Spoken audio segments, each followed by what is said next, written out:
Abra a sua Bíblia comigo em Lucas capítulo 3. Eu quero agradecer a banda Coadjuvantes. Essa é uma banda que eu sou apaixonado por ela desde o início, né? Essa banda nasceu como fruto de um acampamento de jovens chamado Coadjuvantes, não é verdade? E os meninos de Pinheiros fizeram acampamento, chamaram os nossos aqui, e aí a banda está cada dia mais espetacular, tocando cada vez mais bonito, né? E hoje tocaram duas músicas lindas, né? Todas muito bonitas, mas essa última é uma das músicas que eu mais tenho gostado de adorar a Deus com ela. Ultimamente, aquela do Pai Nosso também é maravilhosa. Que Deus abençoe a vida de vocês. Esses meninos aqui tocam bem, cantam bem, e eles não ganham dinheiro com música não, é para a glória de Deus mesmo, né? Todo mundo tem outra profissão e se dedica para servir ao Senhor. Que Deus recompense, que essa banda continue glorificando o nome do Senhor e abençoando muitas vidas, como tem nos abençoado até aqui. Prazer demais. Aqui também é a casa de vocês. Louvado seja Deus. Deus nos abençoe. Lucas capítulo 3. Lucas capítulo 3, você está no vídeo, quer chamar a banda Coadjuvantes para cantar, pode ligar para mim, liga aqui na igreja, a gente não cobra nada para de eles não, tá bom? Deus abençoe, né? Lucas capítulo 3, Lucas capítulo 3, quem encontrou pode dizer, achei.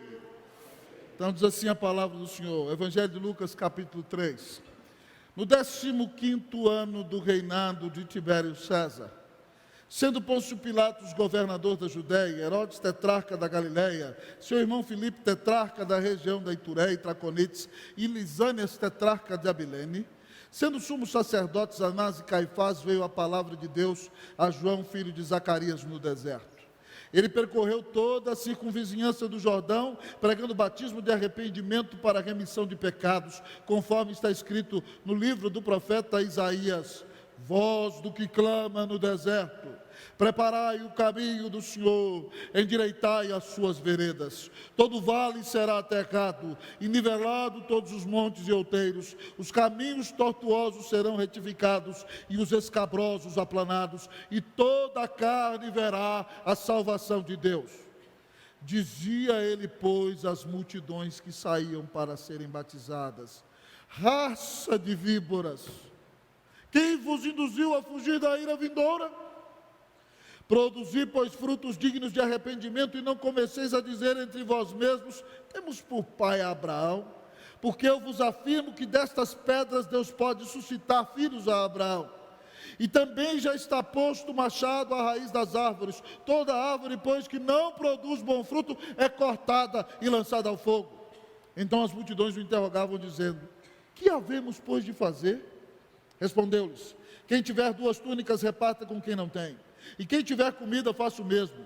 Foram também publicanos para serem batizados e perguntaram-lhe: mestre, que havemos de fazer? Respondeu-lhes: não cobreis mais que o estipulado. Também soldados lhe perguntaram: e nós que faremos? E ele lhes disse: a ninguém maltrateis, não deis denúncia falsa, e contentai-vos com o vosso soldo. Estando o povo na expectativa e discorrendo todos do seu íntimo a respeito de João, se não seria ele porventura o próprio Cristo, disse João a todos: eu na verdade vos batizo com água, mas vem o que é mais poderoso do que eu, do qual não sou digno de desatar as correias das sandálias. Ele vos batizará com o Espírito Santo e com fogo. A sua pá ele a tem na mão para limpar completamente a sua eira e recolher o trigo no seu celeiro, porém queimará a palha em fogo inextinguível. Assim, pois, com muitas outras exortações, anunciava o evangelho ao povo. Mas Herodes, o tetrarca, sendo repreendido por ele por causa de Herodias, mulher de seu irmão, e por todas as maldades que o mesmo Herodes havia feito, acrescentou ainda sobre todas a de lançar João no cárcere. Até aqui, irmãos. Oremos mais uma vez. Pai, foi lida a tua palavra. E, ó Deus, eu quero dizer para o Senhor que eu creio no Espírito Santo. Teu povo que está aqui crê no Espírito Santo. E é por isso que nós abrimos o livro que o Senhor mandou o Espírito Santo inspirar. Nós confiamos que aqui está a tua palavra. E ela foi aberta e foi lida. E eu quero te pedir, Deus, que nada faça separação entre o Senhor nosso Deus e nós nesta noite. Eu quero te pedir que o Senhor aqueça o nosso coração com a tua palavra e que nós vejamos Jesus apresentado, ó Deus, não só na mensagem, mas também na vida de João Batista. Ó Deus, e que o Senhor não só aqueça o nosso coração, mas nos mova da nossa leniência, nos mova da nossa frieza, nos mova, Deus, do marasmo espiritual. E, ó Deus, apesar de nós sermos tão falhos e limitados, e até por causa disso, Senhor, usa a nossa vida para a glória do Teu nome, para que pessoas, Deus, venham, ó Deus, a ver a graça do Senhor em nós, venham a crer em Jesus, ó Deus, por meio do Evangelho presente em nossa boca, ó Deus, e demonstrado em nossa vida. Ó Deus, que o Senhor nos dê a bênção de viver tempos de refrigério, e que o Senhor nos dê a disposição para sermos instrumentos de reavivamento em Tuas mãos. Tem misericórdia de nós, Senhor. Fala conosco e abençoa a nossa vida. Nós oramos em nome de Jesus. Amém. A igreja pode sentar-se.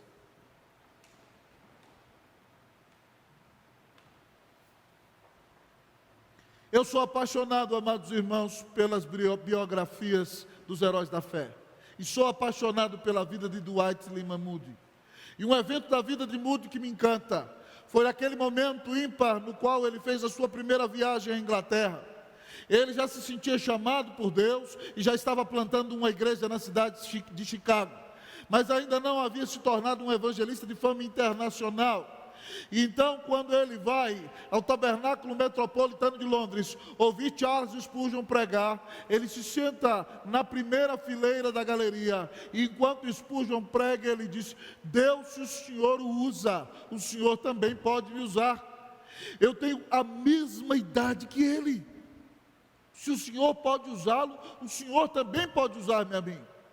E na sexta-feira, ele vai ao Hyde Park, escuta Henry Varley pregar, e Varley no seu sermão diz: o mundo está para ver o que Deus pode fazer em, com e através de um homem totalmente entregue em suas mãos. O mundo está para ver o que Deus pode fazer através de um homem totalmente entregue em suas mãos. E ele diz mais uma vez: o mundo está para ver o que Deus pode fazer através de um homem totalmente entregue em suas mãos. E Moody diz: Senhor, eis-me aqui, eu sou esse homem. E sai dali, irmãos, quebrantado e dependente do Senhor, para se tornar um dos maiores evangelistas da igreja de Jesus. Em vida, contam historiadores que Moody ganhou dezenas de milhares, talvez até centenas de almas para Cristo Jesus. Mas não somente isso, plantou uma grande igreja, fundou um instituto bíblico precioso que manda missionários ao redor do mundo inteiro até o dia de hoje. Os mártires que deram a vida no Equador, dentre eles Jim Elliot, foi aluno do Instituto Bíblico Moody, fundado por aquele evangelista que amava o Evangelho e tinha o coração cheio de fogo, de amor por Deus e de amor pelas almas. Se nós perguntássemos aqui nessa noite, irmãos, São Paulo está para ver o que Deus pode fazer através de um homem totalmente entregue em suas mãos. O Brasil está para ver o que Deus pode fazer através de homens e mulheres totalmente entregues em sua mão. O mundo está para ver o que Deus pode fazer em, com e através de homens e mulheres totalmente entregues em sua mão. Qual seria a vossa resposta? Que nós digamos como Moody: Senhor, eis-nos aqui, por Tua graça, nós queremos ser esses homens e mulheres que vão ser usados por Deus como um grande instrumento de revitalização. Diante de nós, esse texto, irmãos, está um homem que foi considerado o último profeta do Antigo Testamento, ainda que ele esteja no Novo. O povo de Deus ficou 400 anos sem ouvir a palavra de Deus. E depois de 400 anos, Deus levanta o filho de Isabel, prima de Maria, filho de Zacarias, João, chamado de Batista, para ser o profeta do Messias. Aquele que veio jogar o tapete vermelho para que o rei Jesus entrasse. Aquele que veio tocar a trombeta da verdade para anunciar que o maior e o mais glorioso de todos os reis está chegando.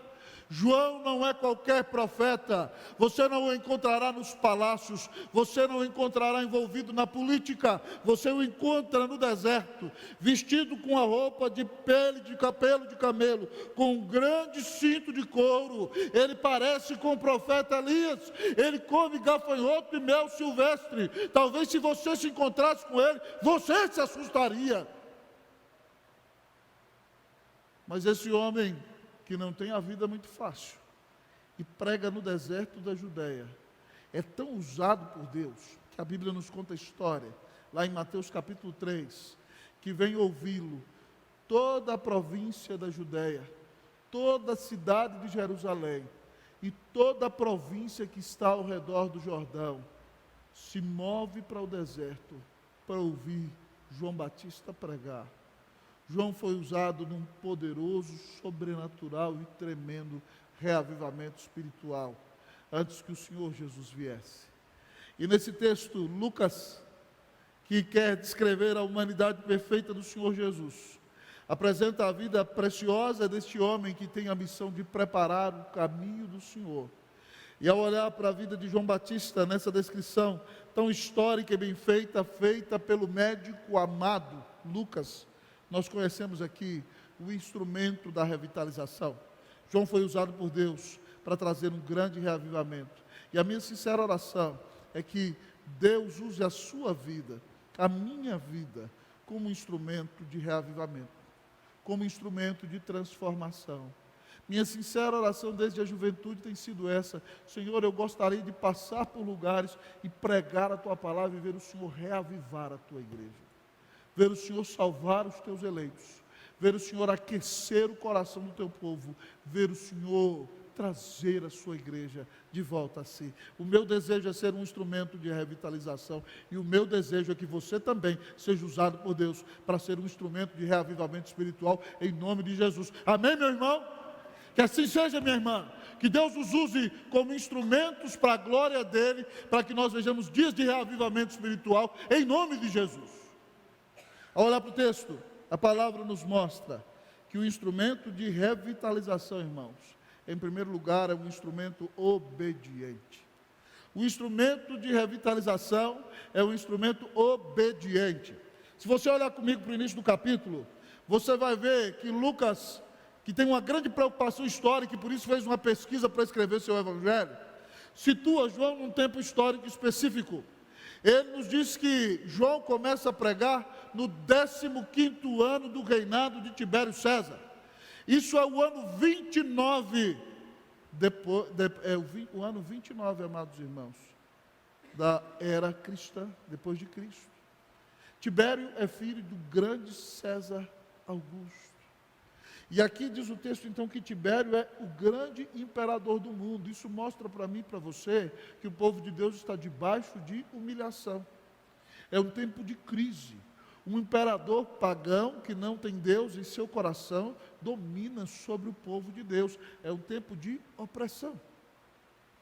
Mas não somente é triste esse tempo por causa da opressão do imperador, é uma opressão internacional. Mas também os governos regionais estão marcados por um sério problema. Por quê? Porque o texto nos apresenta ainda no versículo 1, 4 tetrarcas. E por que existem tetrarcas aqui? Por causa do governo de Herodes o Grande, um dos reis mais maus da história da humanidade. Matou a esposa que amava, matou os familiares dela, matou seus próprios filhos com medo de que eles lhe tomassem o trono. Um dos homens mais maldosos da história da humanidade. Um Hitler da antiguidade. Herodes fez tanta maldade que César Augusto, o imperador que antecedeu Tibério, resolveu dividir a Palestina em 4 províncias com 4 governantes. E aqui diz o texto que os governantes eram Herodes, tetrarca da Galileia, Herodes Antipas, filho de Herodes o Grande, Herodes Filipe, também filho dele, tetrarca da região de Tureia, Traconites e Lisânias, tetrarca de Abilene, e Pilatos era o governador de Jerusalém. Porque Herodes Arquelau fez um péssimo governo e os governadores romanos assumiram o governo de Jerusalém. Se não bastasse esse tempo de crise mundial e opressão do povo de Deus, com governantes pagãos na sua própria região, porque os descendentes de Herodes não são judeus, são idumeus e não temem ao Senhor de todo o seu coração, o texto nos apresenta que há homens que governam sobre a religião. O texto fala para nós de Anás e Caifás, e é impressionante porque em Israel deveria haver somente um sumo sacerdote. Mas cada certo tempo os romanos mudam os sumos sacerdotes para colocar homens que sejam mais leais a eles e mais fiéis a eles. E Anás é o sumo sacerdote considerado pelo povo, mas Caifás foi o sumo sacerdote nomeado pelo Império Romano.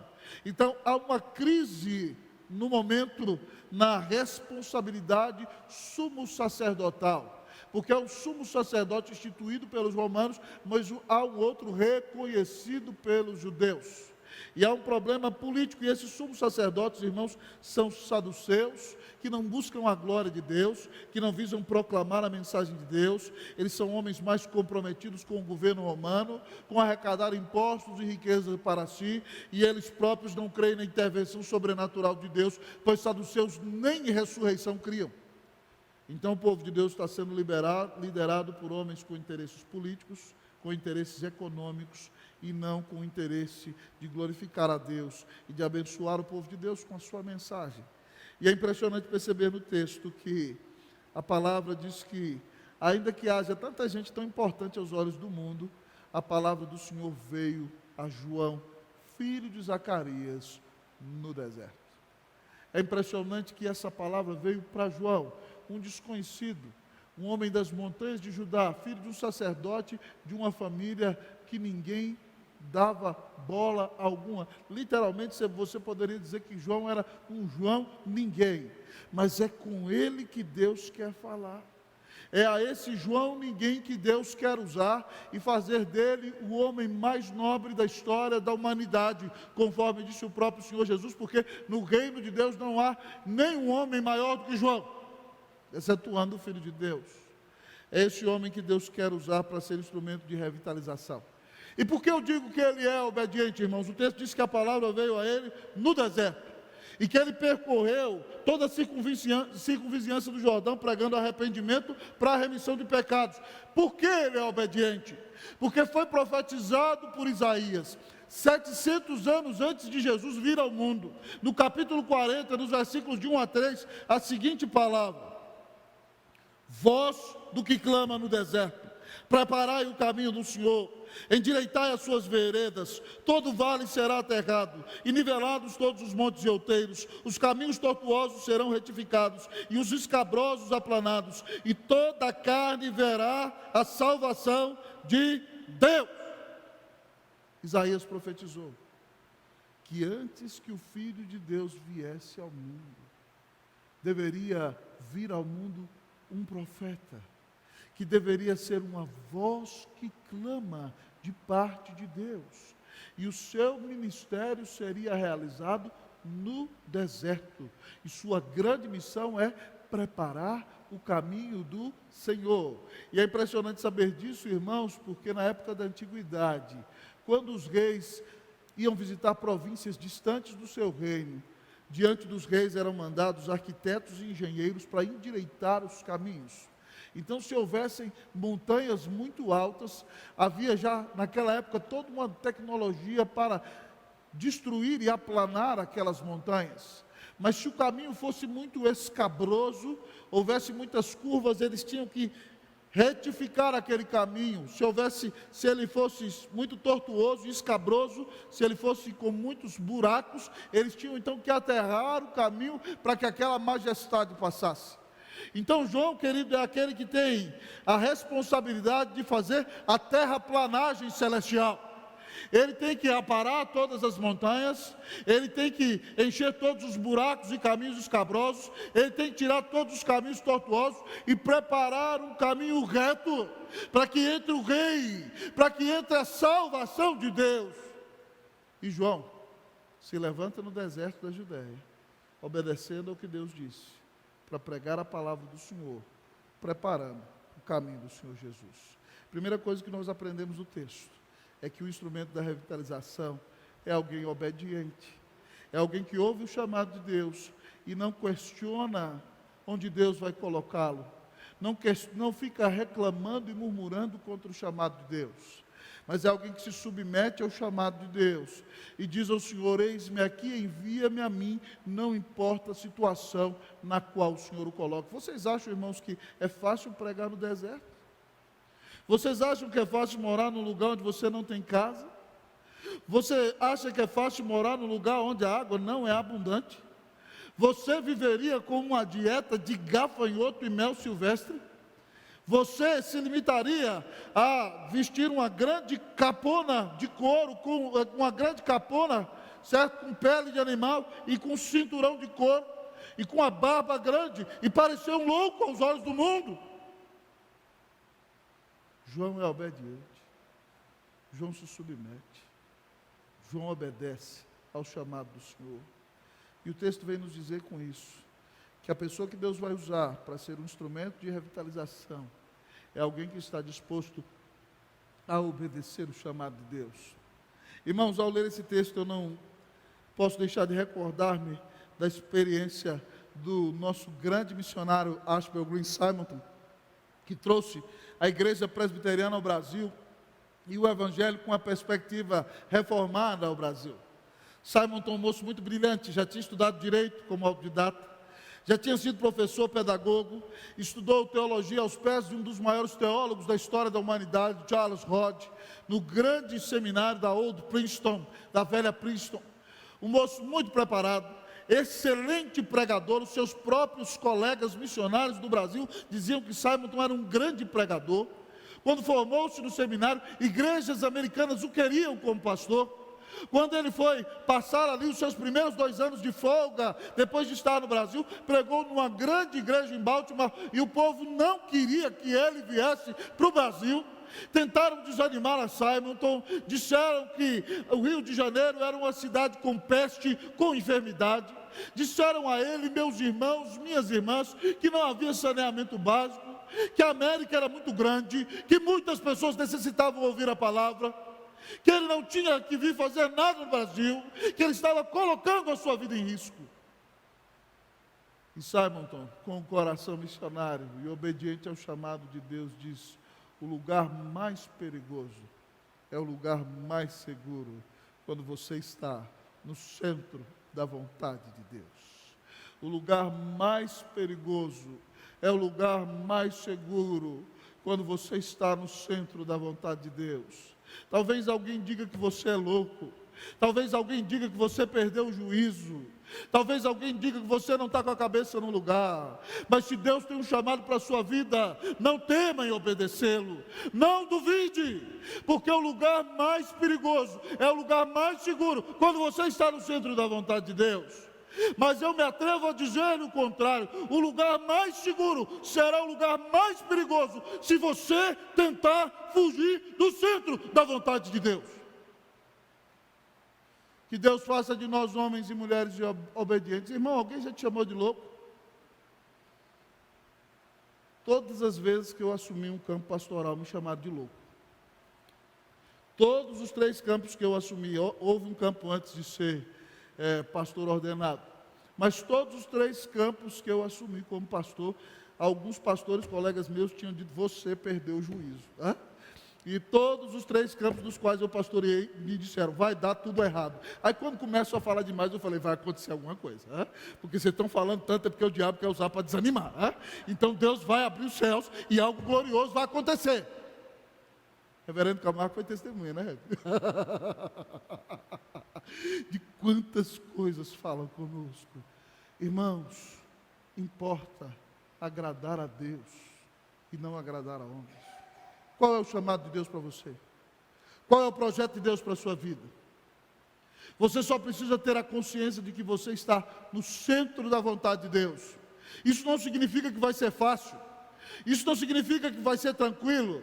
Isso não significa que você vai ser aplaudido ou receber beijos e abraços de todo mundo. Mas significa que você entendeu que a sua vida existe para agradar a Deus, que te amou e deu Cristo na cruz para te salvar.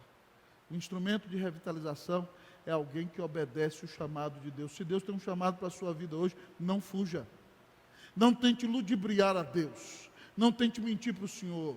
Mas seja como João. Se o Senhor te mandar para o deserto, não se preocupe. Se você for para o deserto, Deus vai mandar Jerusalém, Deus vai mandar Judéia, Deus vai mandar o mundo inteiro te escutar no deserto. Se você estiver no centro da vontade de Deus. Que Deus faça de nós homens e mulheres obedientes em nome de Jesus. Amém. Mas ao olhar para a palavra de Deus, nós aprendemos que o instrumento da revitalização, além de ser obediente, o instrumento da revitalização é confrontador. O instrumento da revitalização é confrontador. Versículos de número 7 em diante, preste atenção comigo, diz assim: dizia ele, pois, às multidões que saíam para serem batizadas: raça de víboras, quem vos induziu a fugir da ira vindoura? Produzi, pois, frutos dignos de arrependimento, e não comeceis a dizer entre vós mesmos: temos por pai Abraão, porque eu vos afirmo que destas pedras Deus pode suscitar filhos a Abraão, e também já está posto o machado à raiz das árvores. Toda árvore, pois, que não produzir bom fruto, é cortada e lançada fora. Irmãos, é inevitável. Se nós vamos nos dedicar a cumprir a missão de Deus, o nosso ministério, de alguma medida ou de outra, vai confrontar as pessoas. Sabem por quê? Porque o homem não gosta de ouvir que ele é mau. O homem não gosta de ouvir que ele é pecador. As pessoas, no fundo, se creem boas pessoas. E até os frequentadores da igreja se creem bons, porque eles dão dízimo, eles dão uma oferta missionária, eles ajudam os pobres. Então, no fundo, eles se sentem boas e excelentes pessoas. Mas eu gostaria de dizer a você, que se você se diz pregador do Evangelho e nunca ofendeu ninguém, é porque você nunca pregou o Evangelho. Porque o Evangelho, irmão, ele confronta naturalmente. Talvez você pode dizer isso de uma maneira veemente, ou talvez você pode dizer isso com extrema doçura, mas é inevitável, o Evangelho sempre vai confrontar o ser humano. Sabem por quê? Porque Deus é santo e nós somos muito pecadores. E nós não podemos entrar na presença de Deus, nós não podemos nos justificar a nós mesmos, nós não podemos garantir um lugar nos céus, e somente quando reconhecemos quanto somos maus, é que vamos reconhecer que necessitamos um Redentor, alguém que dê a vida na cruz para nos salvar, alguém que receba a ira de Deus em nosso lugar, alguém que tenha poder para vencer a nossa morte, endireitar os rumos da nossa vida, alguém que é do tamanho de Deus, para nos vindicar na presença do Deus eterno, mas alguém que é homem como nós, para pagar a nossa dívida e nos livrar da mão da ira de Deus. Se nós, irmãos, queremos ser instrumentos das mãos de Deus, nós teremos que dizer aos homens que eles são terrivelmente pecadores, e eles carecem da graça de Jesus. João faz isso de uma maneira muito doce, né? Ele diz para as pessoas: raça de víboras. Imagina se eu pregasse aqui desse jeito todo domingo: sua raça, sua corja de cobra, cambada de lobo velho, raposas. Já pensou? Misericórdia, né? João não economiza, irmãos, mas é a cultura do tempo dele. Mas preste atenção, João vai contra um grande ídolo do povo judeu. Sabe por quê? Porque o povo judeu se achava bom. O grande problema do ser humano, irmão, é quando ele se acha bom. Eles iam lá para João batizá-los porque eles ficaram impactados com o avivamento e com a mensagem, mas ele diz para eles: produzi, pois, fruto digno de arrependimento. O que ele está dizendo? Você só pode crer e receber salvação se você se arrepender dos seus pecados. E o problema desse povo ao qual João prega é que eles estão dizendo o seguinte: do que nós temos que nos arrepender? Nós somos filhos de Abraão. Eles são legalistas, eles acham que não precisam de um evangelho, eles acham que não precisam de salvação, eles se justificam pelo fato de que o primeiro pai deles foi o pai da fé. mas eles não entendem que cada um deles precisa ter a mesma fé que Abraão. Eu não sei se vocês já viram pessoas que acham que vão para o céu simplesmente porque elas frequentaram uma igreja protestante a vida inteira. Pessoas que acham que vão para o céu porque a avó era crente, porque o tio era crente, porque o amigo era crente. Irmãos, cada um de nós precisa se arrepender dos seus pecados. E João, amados irmãos, confronta a idolatria do coração, que quer ter segurança em si mesmo, e não reconhece que está perdido sem Jesus. Então João diz a eles que eles deveriam se arrepender, e crer nesse Redentor, no Messias que viria.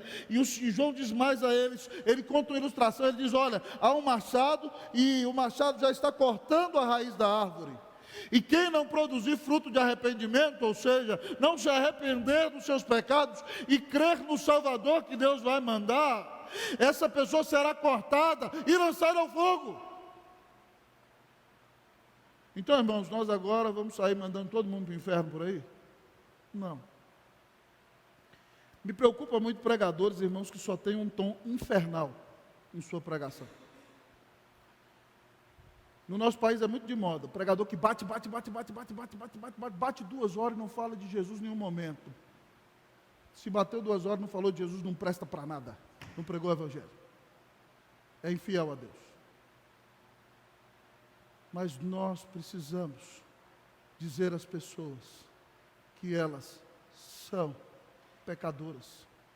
Elas precisam reconhecer o quanto estão desesperadamente perdidas.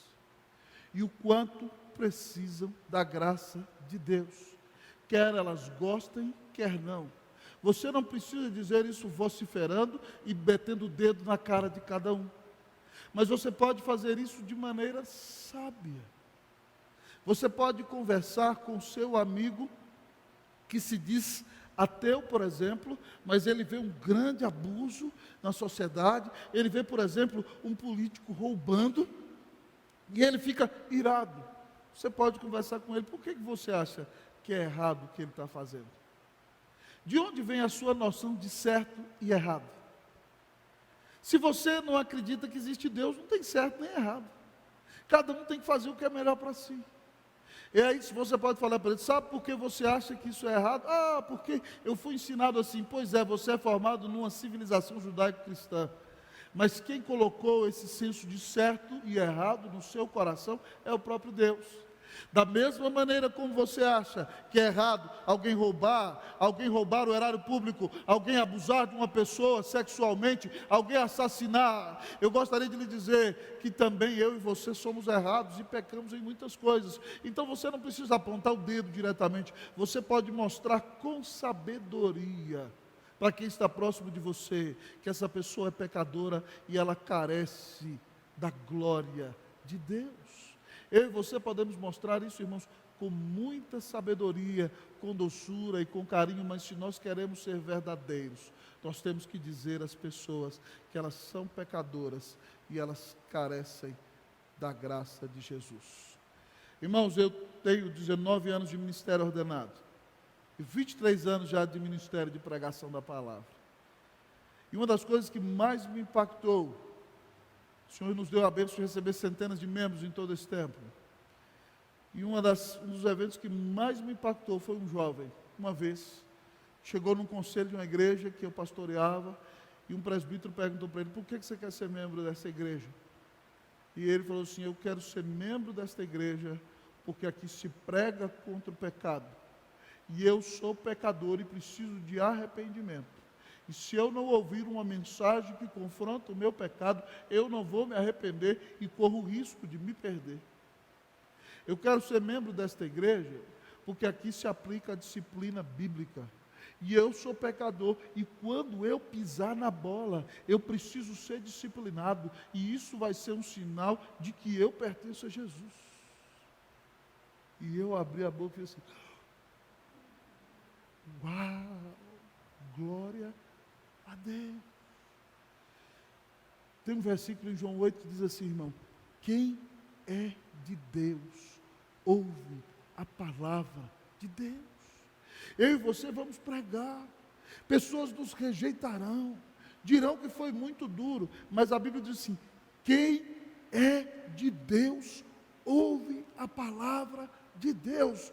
Então, confronte com amor, mas não deixe de confrontar, porque as pessoas só vão buscar quebrantamento, só vão se voltar para Jesus e só vão se arrepender e buscar um reavivamento espiritual quando elas reconhecerem o quanto pecadoras elas são.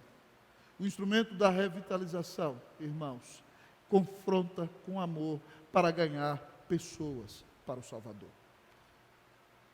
Que Deus faça de mim e de você amorosos confrontadores, em nome de Jesus. Mas o instrumento da revitalização, além de ser obediente, e além de ser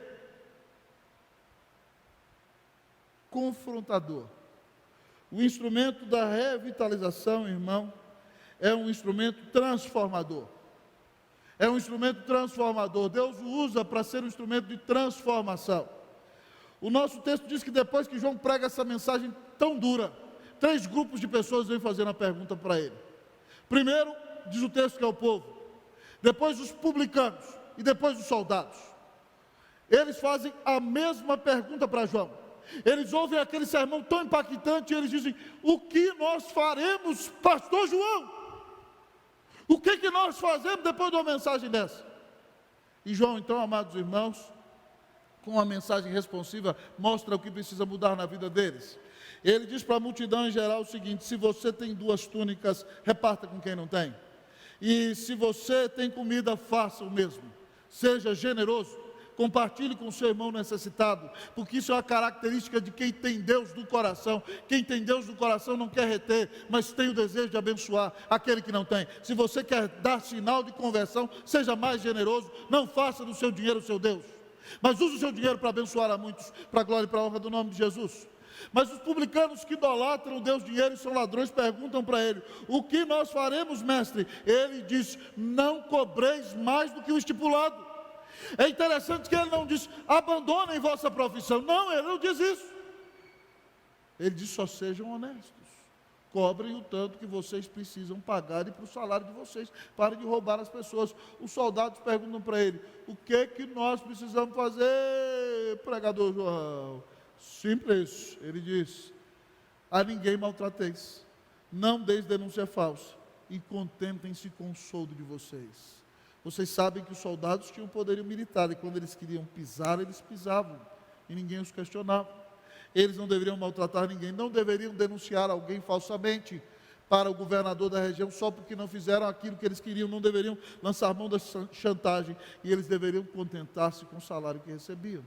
Isso significava que dependiam de Deus. Mas preste atenção, irmãos, João é um instrumento de transformação. Por quê? Porque ele está preparado para responder as perguntas que fazem a ele. Outra pessoa preparada para responder as perguntas que lhe fizeram foi Pedro. Depois de pregar um dos grandes sermões da história, depois do Pentecoste, a multidão pergunta para Pedro: e agora o que nós faremos? Ele diz: arrependa-se cada um de vós dos seus pecados e seja batizado em nome de Jesus e recebereis o dom do Espírito Santo. Esse homem foi usado como instrumento de transformação. Se eu e você queremos ser uma bênção nesse tempo, nós temos que estar preparados para responder as perguntas que o mundo está fazendo. Sabe qual é o problema muitas vezes da igreja, irmãos? É que nós queremos responder as perguntas que fizeram na época de Calvino. Nós temos que celebrar a reforma, mas muitas vezes nós estamos respondendo as perguntas que fizeram lá na época de Spurgeon. Nós estamos respondendo as perguntas que fizeram na época de Simonton. E nós não estamos tendo a coragem de responder as perguntas feitas no nosso tempo. Muitas vezes nós como igreja somos incongruentes. Nós temos que cantar os salmos bíblicos, amém, isso enche a nossa alma. A palavra é inspirada pelo Espírito Santo, mas a própria palavra diz que você pode cantar salmos, hinos e cânticos. Nós temos que cantar os nossos hinos, eles são a história da nossa fé. Mas nós temos que ser bem sinceros e saber que, por exemplo, algumas melodias dos nossos hinos eram cantados em cabarés na Europa e na América. E nós sacralizamos a melodia dos nossos hinos. Eu ouvi um missionário falar que aquele nosso hino, vinde meninos, vinde a Jesus, era um hino cantado em velório. E que ele não conseguia cantar na igreja por causa disso. Nós não vamos deixar de cantar os hinos, mas nós precisamos entender que os missionários e aquelas pessoas cantaram conforme a música de sua época. O que significa então, pastor? Nós vamos botar um cabelo doido aqui e começar a gritar que nem um maluco dentro da igreja? Não. A Bíblia diz que o culto tem que ter decência e ordem. Mas nós temos que cantar também músicas do nosso tempo. Músicas que falem com as pessoas do nosso tempo. Porque nós temos que saber responder às perguntas que as pessoas do nosso tempo estão fazendo. Nós temos que saber alcançar as pessoas do nosso tempo. Quais são as dificuldades que as pessoas do nosso tempo têm? Quais são as lutas que os nossos jovens enfrentam? Quais são as lutas que os nossos adolescentes enfrentam? Quais são as lutas que os nossos filhos vão enfrentar? Nós, como igreja e irmãos, temos que estar preparados para responder às perguntas que o mundo de hoje está fazendo. Por que é errado, por exemplo, um homem estar junto com outro homem? Por que é errado uma mulher ter um relacionamento de intimidade com outra mulher? Você sabe responder essa pergunta? Você precisa estar pronto para responder as perguntas do seu tempo. E aí você vai ser um agente de transformação. Então nós precisamos estudar a palavra com afinco, irmãos, e nos preparar cada dia melhor para responder as perguntas que o mundo está fazendo. Porque se nós fizermos isso, nós alcançaremos o mundo e seremos instrumentos de transformação para a glória e para a honra do nome de Jesus. Que Deus abra o seu entendimento, que Deus faça que você entenda que você é um missionário, que você louve a Deus pela sua herança reformada, mas que você entenda que você não tem que sacralizar costumes da época dos puritanos, ainda que você seja apaixonado pela teologia deles, como eu também sou.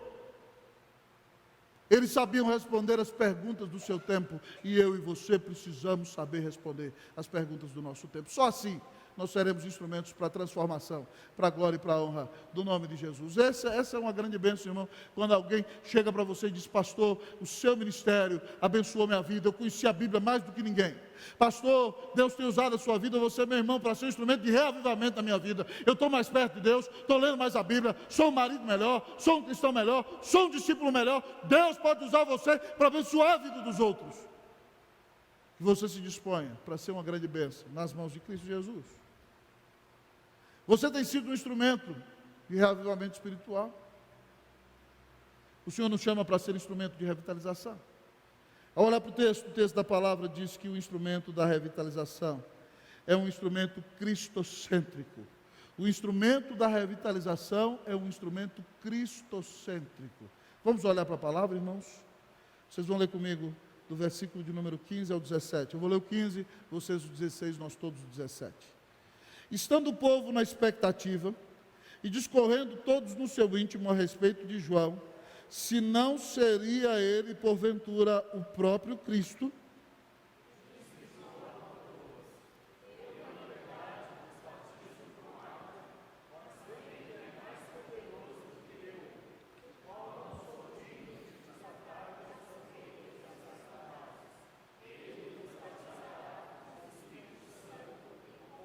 Todos os 17, a sua pá, ele a tem na mão para limpar completamente a sua eira e recolher o trigo no seu celeiro, porém queimará a palha em fogo inextinguível. Irmãos, os dias de João são dias de crise, o povo está debaixo de opressão, eles estão esperando que se cumpra a promessa da vinda do Messias.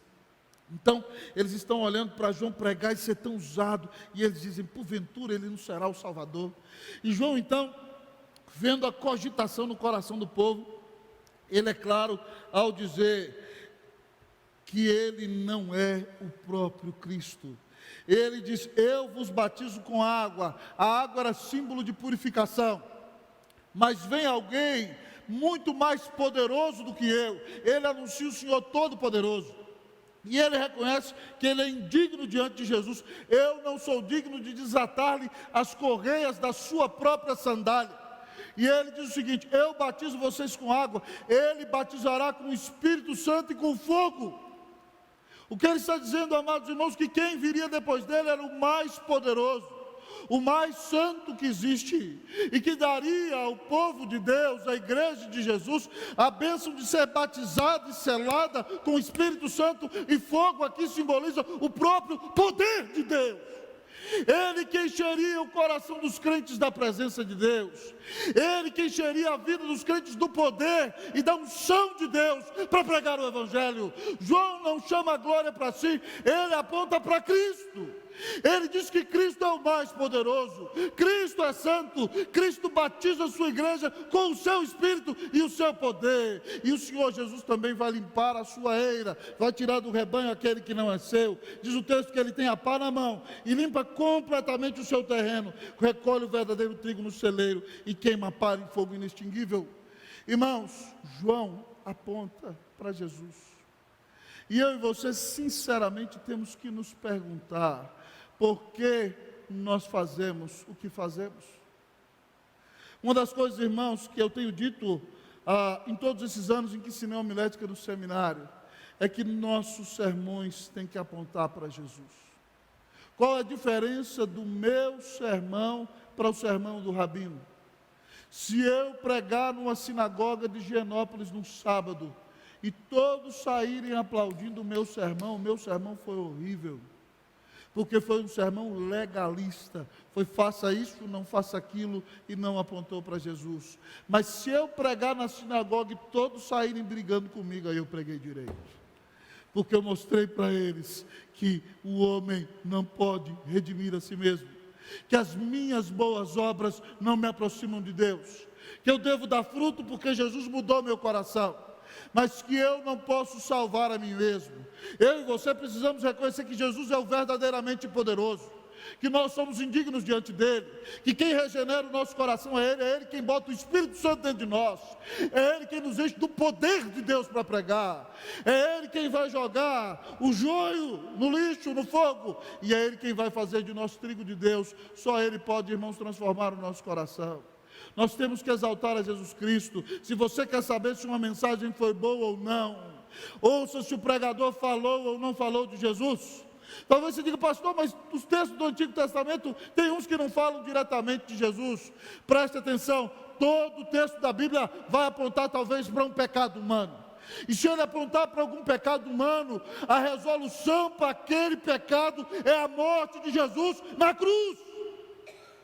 Nós somos pregadores de Jesus, nós temos que falar de Jesus.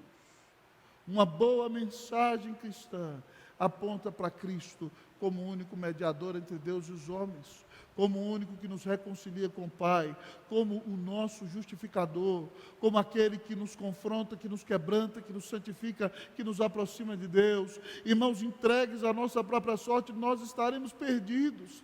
Vocês mesmos sabem disso, mesmo depois de cristãos tanto tempo, nós ainda não somos santos como deveríamos ser. Nós ainda tropeçamos em coisas básicas depois de tantos anos de andar com o Senhor. Se nós começarmos a acharmos que somos bons, irmãos, nós estaremos perdidos. O grande problema dos cristãos é que eles creem em Jesus para a sua justificação e depois acham: não, agora depende de mim. Isso é a pior besteira que a pessoa pode ouvir. Preste atenção, o Evangelho não é o ABC da vida cristã, o Evangelho é o A a Z da vida cristã. Eu preciso do Evangelho todos os dias. Sabem por quê? Somente crendo no Evangelho, no dia em que o Senhor usar o meu ministério para converter 10.000 pessoas, eu não vou achar que eu sou bom, que eu vou saber que foi só Jesus que fez isso. Mas o ministro ou o crente que está pregando para 10.000 pessoas e não converte ninguém, para não entrar em depressão, para não sentir o desejo de fugir do mundo, ele precisa entender que quem tem o poder de converter é Jesus, por meio do Espírito Santo. E se ele está pregando e não converteu ninguém, foi porque Deus permitiu. Mas ele precisa do Evangelho todo dia. Nós da igreja precisamos do Evangelho todo dia, senão eu vou dizer: nesse banco sentou minha mãe, minha tia, minha avó. Eu vou dizer: nesse teclado tocou meu avô, meu tio, e ninguém mais toca nesse teclado. Irmã, nós precisamos do Evangelho. Eu e você precisamos do Evangelho. Nós precisamos continuar nos arrependendo dos nossos pecados. Nós precisamos crer em Cristo Jesus. Nós precisamos consagrar a nossa vida ao Senhor.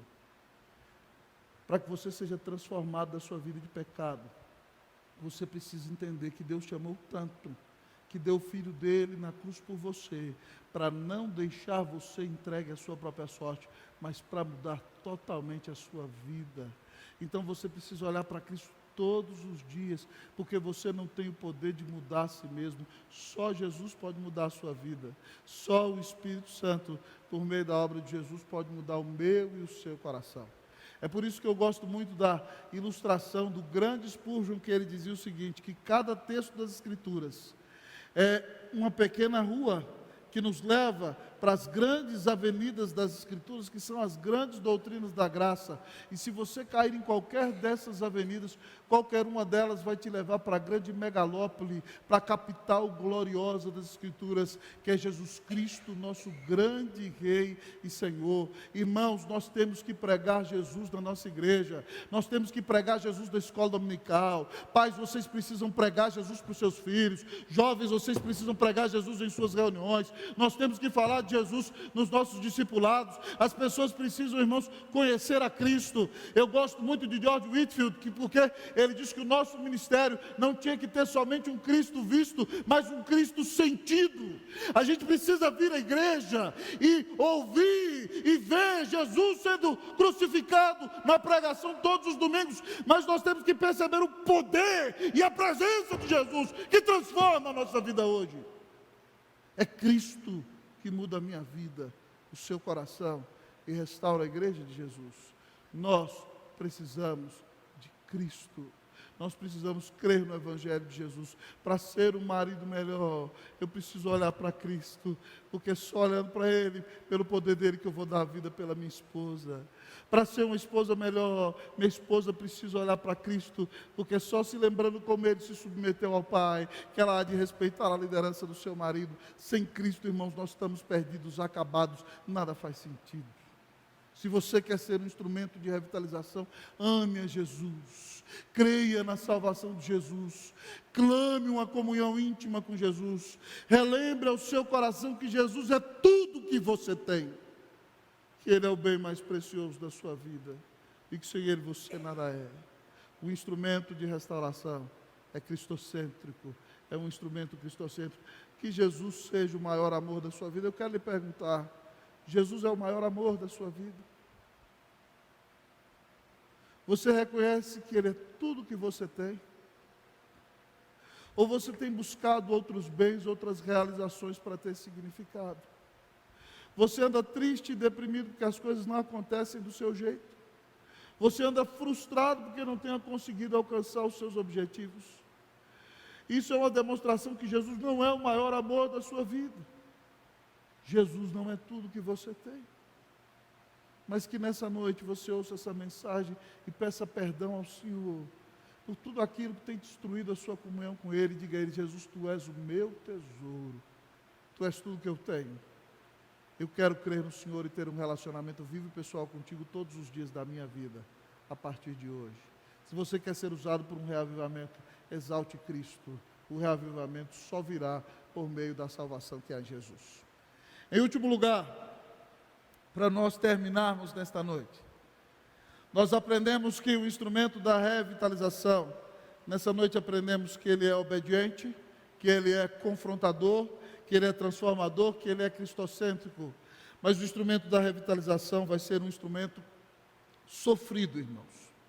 O texto diz para nós, nos últimos versículos desta noite, versículo de número 18, 19 e 20, eu vou ler o 18, vocês o 19 e nós todos o 20. Assim como muitas outras exortações anunciavam o Evangelho ao povo, vocês o 19.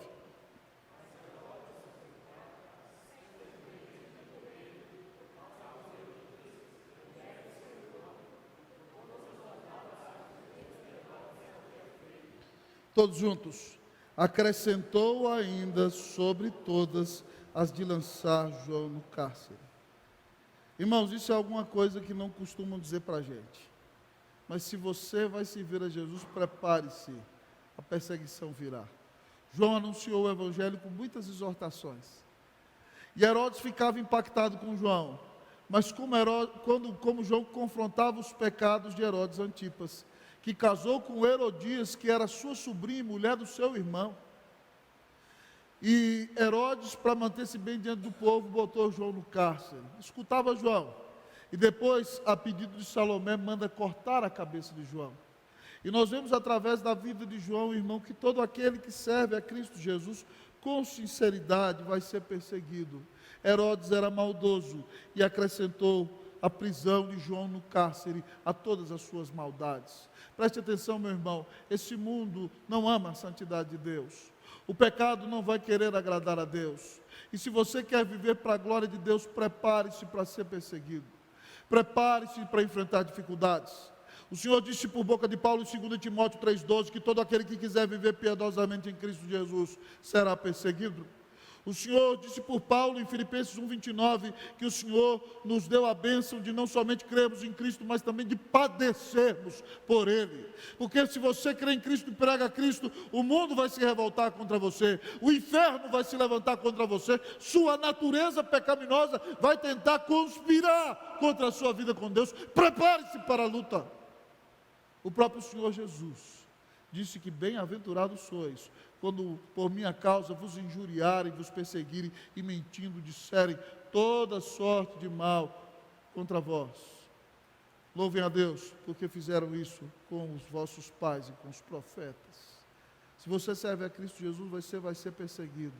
Certa vez o grande reverendo Antônio Elias, num congresso para pastores, se encontrou com um pastor de uma grande igreja brasileira, e aquele pastor estava muito feliz, abastado, gordo, feliz, rico. E o reverendo Antônio Elias perguntou para ele: meu filho, você está sendo perseguido? E ele disse: não, reverendo, não estou não. Ele falou: então você não está vivendo uma vida piedosa. Porque todo aquele que quiser viver piedosamente em Cristo Jesus vai ser perseguido. Se você não está sendo confrontado, é porque você está agradando os homens demais. É porque você está vivendo para si e não está vivendo para a glória de Deus. Se você vive para agradar a Deus, prepare-se. Oposição haverá a todo instante. O inferno vai se levantar contra você. O mundo vai se levantar contra você. O diabo vai tentar te seduzir a cada instante. Mas não se preocupe, maior é o que está em nós do que aquele que está no mundo. O seu Senhor venceu a morte, venceu o inferno, venceu o diabo. O seu Senhor venceu os principados e potestades na cruz. Então não tenha medo de perseguição, porque o seu Senhor disse que estaria com você todos os dias até a consumação dos séculos. Ele também te disse: estas coisas te tenho dito para que você tenha paz em mim. No mundo você vai passar por aflições, mas tenha coragem, eu venci o mundo. Ele disse que vai estar com você. Lutas haverá, mas Ele diz que estará no barco da sua vida. Ele diz: nunca te deixarei, jamais te abandonarei. Portanto, creia no seu Senhor e tenha certeza de que ainda no meio da perseguição Ele nunca deixa você. Ao ouvir essa mensagem, talvez você diga: pastor, já era, eu não sou tão obediente, eu nunca tive coragem de confrontar ninguém, nunca fui usado para responder as perguntas de ninguém, nem transformar a vida de ninguém. Pastor, infelizmente eu não tenho apontado para Jesus como deveria. Pastor, eu estou correndo de perseguição, essa é a verdade. E agora, como é que eu vou ser um instrumento de revitalização? Para ser um instrumento de revitalização, você tem que olhar para o grande revitalizador. Ele é o próprio autor da revitalização, porque Ele é a própria vida. Ele disse: eu sou o caminho, a verdade e a vida. Ninguém vem ao Pai, senão por mim. Ele disse que veio para dar vida a pecadores, quando disse que o ladrão veio somente para roubar, matar e destruir, mas eu vim para que tenham vida, e a tenham em abundância. Se você quer ser usado como um instrumento de revitalização, olhe para o autor da vida, olhe para o grande revitalizador. Ele obedeceu fielmente ao Pai sem pecado algum. Ele confrontou o mundo por causa dos seus pecados. Ele transformou a vida dos seus discípulos e tem transformado pessoas durante toda a história da humanidade por meio da pregação da sua palavra e do seu evangelho. Olhe para o grande revitalizador. Ele deu a vida na cruz por você. Ele te ama. O nome dele é que é levantado. É ele quem salva os pecadores. Olhe para o grande revitalizador e entenda que ainda que você for perseguido, ele estará com você todos os dias. Ele vai te abençoar, ele vai te usar, pessoas serão revitalizadas, e quando tudo isso acontecer, você dará toda a glória a ele, porque você não depende de si mesmo, mas você depende do Senhor, e pela graça dele, você será obediente. Você vai confrontar este mundo com doçura. Você será um instrumento de transformação. Você vai apontar para Cristo. Você estará disposto a dar a sua vida por Jesus. E você verá a bênção de Deus chegando ao coração de pecadores. Porque o grande revitalizador prometeu para você: eu vou estar com você todos os dias. Todos os dias do cumprimento da missão. Até a consumação do século. Creiamos no grande revitalizador e nós seremos instrumentos de revitalização. Dependamos do grande revitalizador e nós veremos o Senhor derramando grandes bênçãos sobre a nossa vida. Que Deus te use como um instrumento de revitalização na sua casa, no seu casamento, na vida dos seus filhos, no seu trabalho, nesta igreja ou em qualquer igreja que você estiver, nessa cidade ou em qualquer rincão que Deus te mandar, que você aponte para o revitalizador e você verá o Senhor realizar grandes coisas na sua vida. Que Deus te use para realizar grandes coisas. Como dizia Karen, espere grandes coisas de Deus, faça grandes coisas para Deus. Que Deus te use como um instrumento de reavivamento, em nome de Jesus. Amém.